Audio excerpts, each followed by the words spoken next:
জ্যৈষ্ঠ মাসের শুক্লপক্ষের নির্জলা একাদশীর ব্রত মহিমা কথা ব্রহ্মবৈবর্ত পুরাণে বর্ণন করা হয়েছে।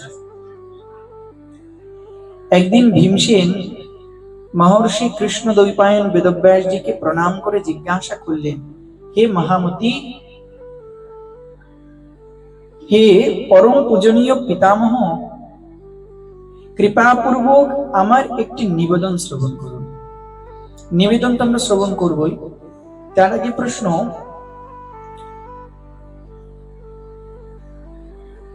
ভীমসেন কেন মহর্ষি কৃষ্ণ দ্বৈপায়ন বেদব্যাসজিকে পিতামহ বললেন? তার বংশের কি কেউ হন? দেখুন, এই কৌরব বংশে বা পঞ্চপাণ্ডব যে বংশে জন্মগ্রহণ করেছেন, এই বংশের এক মহান রাজা ছিলেন রাজা শান্তনু। এই রাজা শান্তনুর দুই বিবাহ ছিল। প্রথম বিবাহ হয় দেবী গঙ্গার সহিত, যার পুত্র হয় দেবব্রত ভীষ্ম। আর দ্বিতীয় তিনি বিবাহ করেছিলেন সত্যবতী দেবীর সঙ্গে। এই সত্যবতী দেবীর বিবাহের পূর্বে ঋষি পরাশর এই জগৎজীবের কল্যাণের জন্য তার গর্ভে মহর্ষি কৃষ্ণ দ্বৈপায়ন বেদব্যাসকে জন্মদান করেছিলেন। পরবর্তীতে তার বিবাহ হলো রাজা শান্তনুর সঙ্গে, যার কারণে বলা হলো পিতামহ বলে সম্বোধন করলেন, কারণ সত্যবতীর পুত্র। ওই জন্য মধ্যম পাণ্ডব ভীমসেন বলছেন, হে পরম পূজনীয় পিতামহজি, কৃপাপূর্বক আমার ছোট্ট একটা নিবেদন শ্রবণ করুন। বেদব্যাসজি বললেন, কি নিবেদন তোমার, বলো। বলে, দেখুন, আমার জ্যেষ্ঠ ভ্রাতা যুধিষ্ঠির দাদা, আমার অনুজ ভাই মহাধনুর্ধর অর্জুন, নকুল, সহদেব, আমাদের মাতা কুন্তী দেবী, স্ত্রী দ্রৌপদী, এরা প্রত্যেকেই একাদশী ব্রত পালন করে। একাদশীর দিবসে কিচ্ছু খায় না এরা।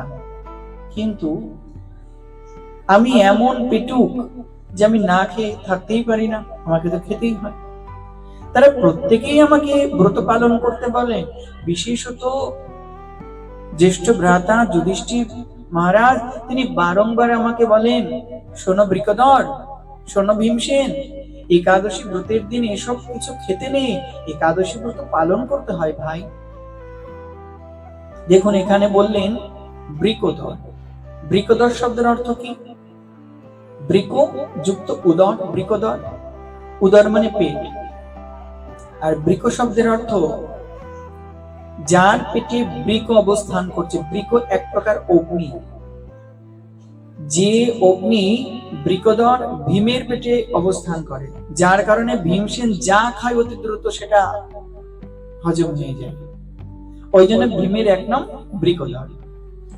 তাই বলছেন, আমার দাদা আমাকে বলেন, হে বৃকোদর, তুমি অন্তত একাদশী ব্রত পালন করো। আমাকে বারংবার বলে, কিন্তু কি বলবো, তারা প্রত্যেকে উপবাস ব্রত পালন করে, কিন্তু আমি তো কোনো প্রকারই ব্রত পালন করতে পারি না, তো আমার কি উপায় আছে? তখন বেদব্যাসজি শুনে বললেন, শোনো ভীমসেন, যদি তুমি নরককে ভয় পাও আর স্বর্গে যাবার বা ঊর্ধ্বগতি লাভ করবার তোমার ইচ্ছা থাকে, তবে প্রতি মাসের দুই পক্ষের দুই একাদশী অবশ্যই তোমার পালন করা উচিত। এই দিবসে কিচ্ছু খাওয়া উচিত নয়। আবার হাত জোর করে বলছেন, হে পিতামহ, আমি বললাম না যে আমার পেটের মধ্যে বৃক নামক অগ্নি আছে, উদরে জ্বালা করে, আমি না খেয়ে থাকতে পারি না।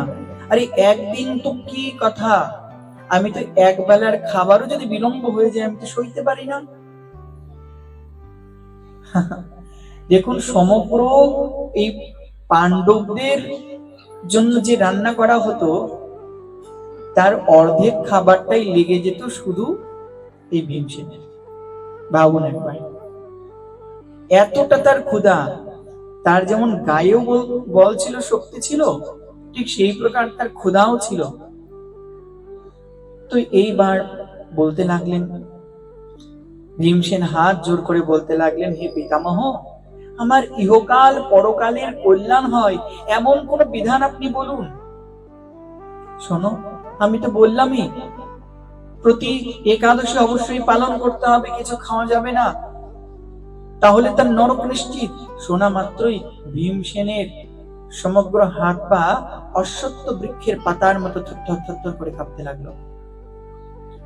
ভীমসেন বলছে, তাহলে কি আমার ইহকাল পরকাল দুই কুলি নষ্ট হয়ে গেল? আমার কি বাঁচবার কোনো উপায় নেই? তখন বেদব্যাসজি বলে, দাঁড়াও। বেদব্যাসজি তখন বললেন, ভীমসেন শোনো, তোমাকে এক উপায় বলছি। তুমি সারা বছর ব্রত পালন করতে পারো কিংবা নাই বা পারো, কিন্তু শোনো, জ্যৈষ্ঠ মাসের শুক্লপক্ষের একাদশীর নাম হলো নির্জলা একাদশী।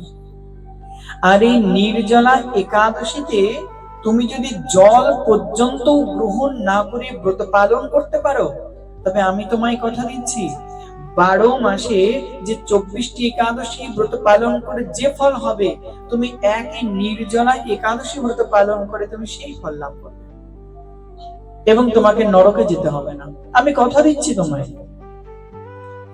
শোনা মাত্রই ভীমসেন আশ্বস্ত হলেন। ভীমসেন প্রতিজ্ঞা করলেন, হে পিতামহ, আমি সংকল্প করছি, আমি জ্যৈষ্ঠ মাসের শুক্লপক্ষের নির্জলা একাদশীতে বিন্দুমাত্র জল গ্রহণ করব না, আমি নিষ্ঠার সহিত সেই ব্রত পালন করব। দেখুন, এই জগতে সাধারণ মানুষ তো আবার নির্জলা ব্রতের নিজেদের মতো আবার মানে করে নিয়েছে। নির্জলা ব্রত মানে কি?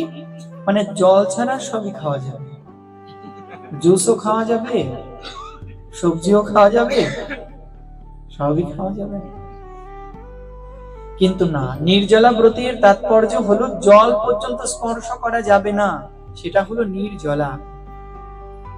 আর এই নির্জলা একাদশী এসে উপস্থিত হলেন, সঙ্গে সঙ্গে সমস্ত পাণ্ডবগণ তো ব্রত করতেনই। ভীমসেন দৃঢ় সংকল্প চিত্ত হয়ে পেটের ক্ষুধাকে সহ্য করে তিনি একাদশীর সূর্যোদয় থেকে দ্বাদশীর সূর্যোদয় পর্যন্ত তিনি একাদশী ব্রত পালন করলেন অতীব নিষ্ঠার সহিত, এবং সমগ্র দিন ভগবান শ্রীহরির পূজা আরাধনা, হরিনাম সংকীর্তন, সমগ্র পাণ্ডবদের সঙ্গে তিনি মহা মহোৎসবে অংশগ্রহণ করলেন। এই প্রকারে বৃকোদর ভীমসেন তিনি নির্জলা একাদশী ব্রত পালন করেছিলেন, যার কারণে এই একাদশীর নাম হয়ে গেল পাণ্ডবা নির্জলা একাদশী। যেহেতু মধ্যম পাণ্ডব ভীমসেন এই ব্রত পালন করেছিলেন, যার কারণে বলা হয় পাণ্ডবা নির্জলা একাদশী। কিন্তু পূর্বে একাদশীর নাম ছিল শুধু নির্জলা একাদশী। যেহেতু ভীমসেন ব্রত শুরু করলেন, প্রতি বছর এই তিথিতে তিনি একদম নিষ্ঠার সহিত ব্রত পালন করলেন, নাম হয়ে গেল পাণ্ডবা নির্জলা একাদশী।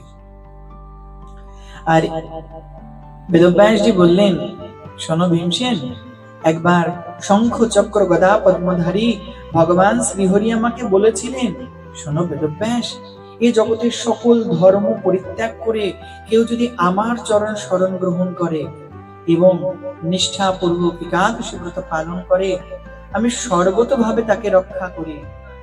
কেউ যদি সুমেরু সমান পাপের পাহাড় বানিয়ে ফেলে, জীবনে এত পাপ করেছে, কিন্তু সেও যদি আমার চরণে শরণাগত হয়ে আমার সন্তুষ্টি বিধানের জন্য একাদশী ব্রত পালন করে, তবে আমার সমস্ত আমি তাকে পাপ থেকে নিস্তার দিই এবং তাকে আমার সেবাতে আমার ধাম প্রদান করি। ভক্তগণ, এই একাদশী যিনি পালন করেন, দণ্ডধারী যমও তাকে দণ্ড প্রদান করতে পারেন না, এমন মহিমাময় এই নির্জলা একাদশী। শাস্ত্রে বর্ণন করলেন, এই একাদশীর দিন কেউ যদি দান করে, জপ করে, হোম যজ্ঞ আদি করে, যেটাই করবে সেটা তাদের জীবনে অক্ষয় হয়ে থাকবে। দেখুন, অক্ষয় তৃতীয়ার দিন যা দান করা যায় সেটা অক্ষয় হয়ে যায়, এই নির্জলা একাদশীর ব্রতে বর্ণন করা হলো, নির্জলা একাদশীর দিন কেউ যদি গুরু বৈষ্ণব ভগবানকে, সাধু সন্তকে দান করে, তবে সেই দান অক্ষয় প্রাপ্ত হয়ে যায়। এই একাদশীর মাহাত্ম্য যে ব্যক্তি ভক্তিপূর্বক পাঠ করবেন কিংবা শ্রবণ করবেন, তিনি এ দেহ অন্তে ভগবত ধাম প্রাপ্ত হবেন। মানুষ যদি প্রতিপদ যুক্ত অমাবস্যায় সূর্যগ্রহণকালে শ্রাদ্ধ তর্পণাদি করে, তবে যে ফল প্রাপ্ত হবে, এই নির্জলা একাদশীর ব্রতের মাহাত্ম্য কথা শ্রবণ করা মাত্র সেই সমস্ত শুভ ফল সে ওই মুহূর্তেই প্রাপ্ত হয়ে যাবে। অর্থাৎ ভগবান করুণাময় শ্রীহরি আমাদের জীবনের কল্যাণকে ত্বরান্বিত করবার জন্য, আমাদের জীবনের এই ভববন্ধন মোচনের জন্য একাদশী রূপে আসেন। আর আমাদের পরম করণীয়, পরম কর্তব্য, পরম পালনীয় এই একাদশী ব্রত, আমরা সকলেই যেন একাদশী ব্রত পালন করি এবং সেদিন অধিক অধিক পরিমাণে শ্রীহরির গুণকীর্তন, শ্রীহরির নাম, শ্রীহরির পূজা, গুরু বৈষ্ণবের সেবার মাধ্যমে আমরা সমস্ত দিন এবং রাত্রি অতিবাহিত করে পরদিবসে যথাসময়ে পালন করতে হবে। দেখুন, এই পাণ্ডবা নির্জলা একাদশীর ব্রতে আরেকটি কথা উল্লেখ আছে, দ্বাদশী দিবসে ব্রাহ্মণ সজ্জন সাধুকে স্বর্ণ আদি দ্বারা দান করলে সে দান অক্ষয় প্রাপ্ত হয়ে যায়। এবং যদি কিছু দান করতে না পারে, অন্তত দ্বাদশীর দিবসে শুদ্ধ বৈষ্ণব, ব্রাহ্মণ, সাধু সন্তদের কিছু অন্ন আদি বা আপনার সামর্থ্য অনুসারে ভগবত সেবার কোন দ্রব্য তাদের দান করবেন, তাতে আপনাদেরই পরম কল্যাণ লাভ হবে।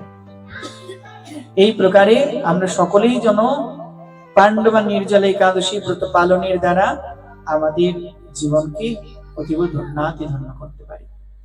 বলো একাদশী মহারানী কি।